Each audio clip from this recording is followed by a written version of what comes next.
My dear children, today I will start the chapter 1. The name of this chapter is What is Psychology? Now children, only for your knowledge, this is a sign of psychology. Now, what is psychology? Psychology is a Greek word and psyche plus logos, that means psychology. And psyche means soul and logos meaning science or study. That means psychology was a study of the soul or mind. Now, for your knowledge and various definition of psychology. And now, Morgan and his co-authors or colleagues, that's why Morgan et al. Morgan et al. Said, psychology is the science of human and animal behavior.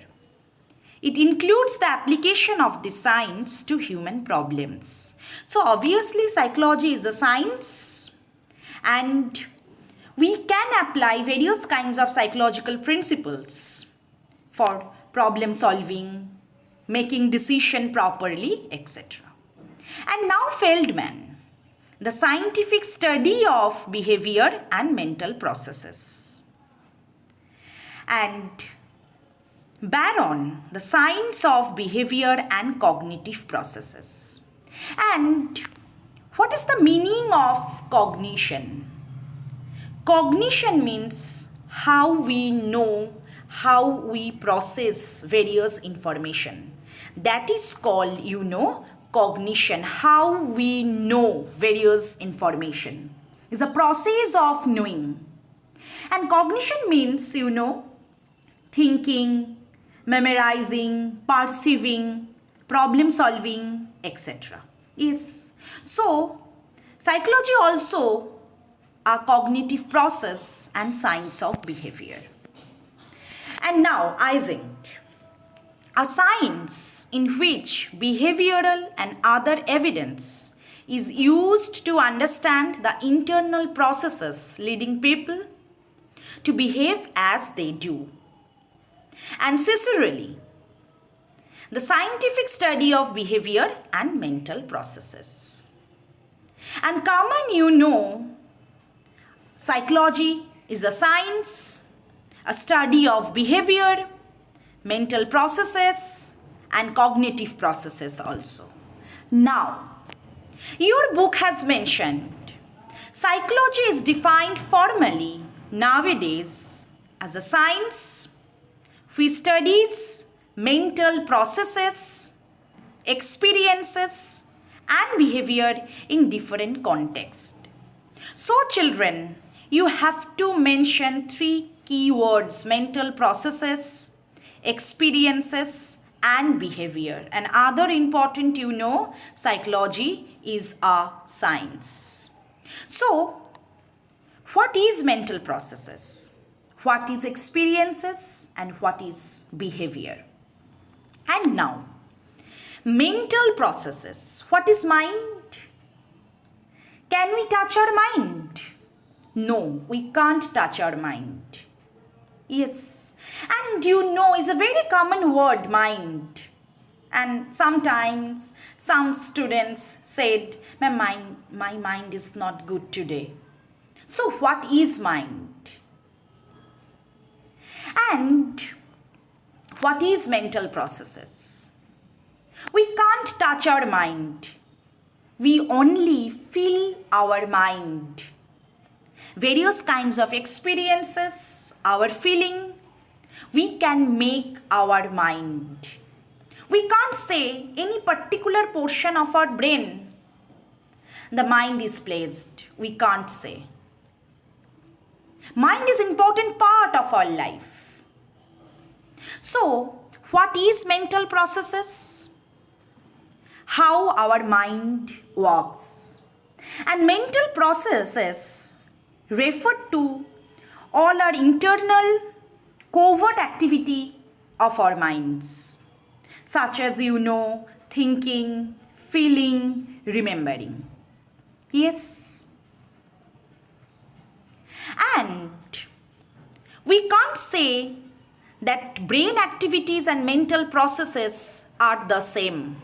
We can't say. The brain is important for our activities, for our thinking, our language productions, our memorizing capacity, etc. The brain is important. Not only brain, our nervous system is also important. And mental activities and neural activities are mutually overlapping processes. But they are not identical. That is also important. Yes. And already I said, unlike the brain, mind doesn't have a physical structure or has a location. Yes. And the important thing is that mind evolves as our interactions and experiences.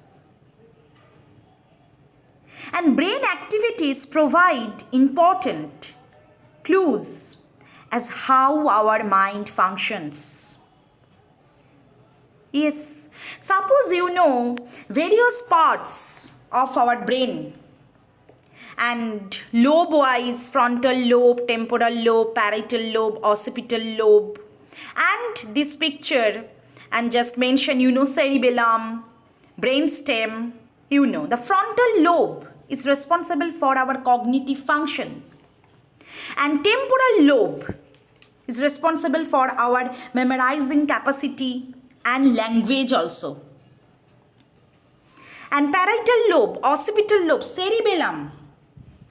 And cerebellum is responsible for, walking, dancing, typing, playing a musical instrument. That means, brain parts are important for our day-to-day activities. Yes. And the consciousness of our own experiences and mental processes are much more than the neural or brain activities. Yes. And when we are asleep, some mental activities go on. We dream and receive some information also. Yes. So, the mental processes, again, I repeat, the important part as a internal and covert activity of our minds. And now, experience. What is experience? Experiences are subjective in nature. We can't directly observe or know someone else's experience. Yes. We can't say the same situation and for all individuals the experience is same. We can't say. That means the subjective analysis, the subjective interpretation, subjective means individual's perspective is important. Yes. Only the experiencing person can be aware or be conscious of his or her experience. Like during pandemic situations and the corona affected individuals, and that individuals and the people also gathered the experience, the dangerous experience. Yes, and experiences are embedded in our awareness or consciousness. And experiences are influenced by internal and external conditions of the experience. That is also important. The internal condition and external condition, that is also important. Suppose, for example, and if you are traveling in a crowded bus during a hot summer day, you may not experience the usual discomfort if you are going for a picnic with some close friends. So, situation is also important. Yes. Context is also important. How we gather experience, how we analyze a particular situation. So the important thing is that your motivation, your interest, your likes, etc. also important. So how we analyze a situation, how we gathered experience. And now, behavior. What is behavior? Behavior are responses or reactions we make or activities we engage in. And psychologists study behavior as an association between stimulus and response. Stimulus means which evokes response. Yes. And both stimulus and response can be internal or external. Internal means your inner factors, and external means the circumstances, situations, environmental facts. So behavior means how we react. And the behavior also as an association between stimulus and response. Because stimulus is an important part for our behavior.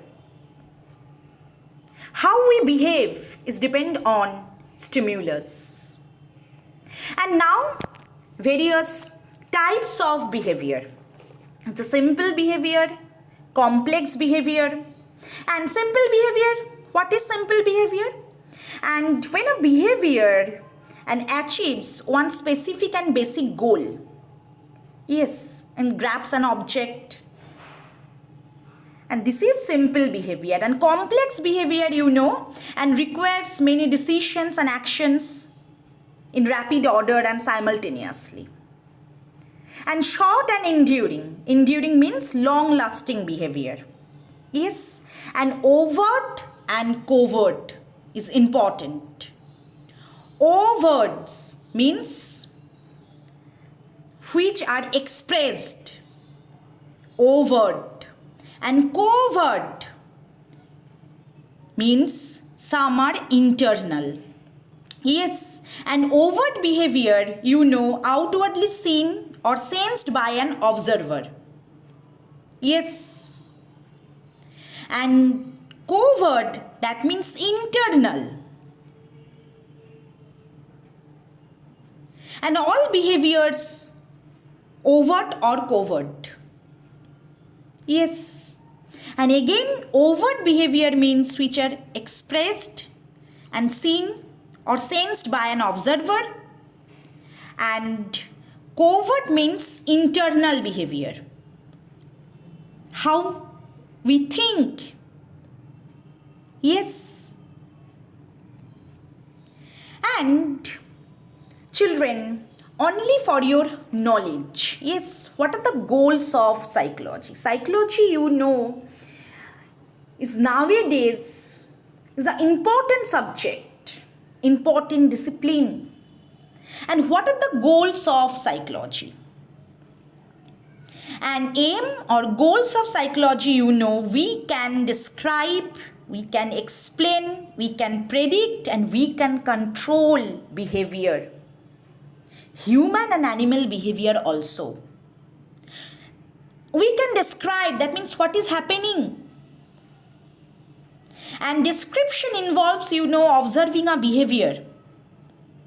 Suppose example, a teacher might notice that a young girl in class, classroom is behaving oddly. Yes, she is not turning in her homework. And she seems to have a very negative attitude towards school. Just I describe the young girl's behavior. Now explanation, why is it happening? Yes. And and various kinds of tests have done and to indicate that young girl has a learning problem. Yes, such as dyslexia. Dyslexia means an inability to read an expected levels for a particular age and degree of intelligence. And now prediction. When will it happen again? Yes, we can predict also. And now control. We can control behavior. That means we can modify individuals' behavior. Yes, and young girl, you know, there are certain strategies, learning strategies that can be used to help our child. Yes, that means through various kinds of strategies, we can solve the young girl's problem. Yes, so psychologists, you know, describe, explain, predict and control individuals' behavior. Thank you, my children.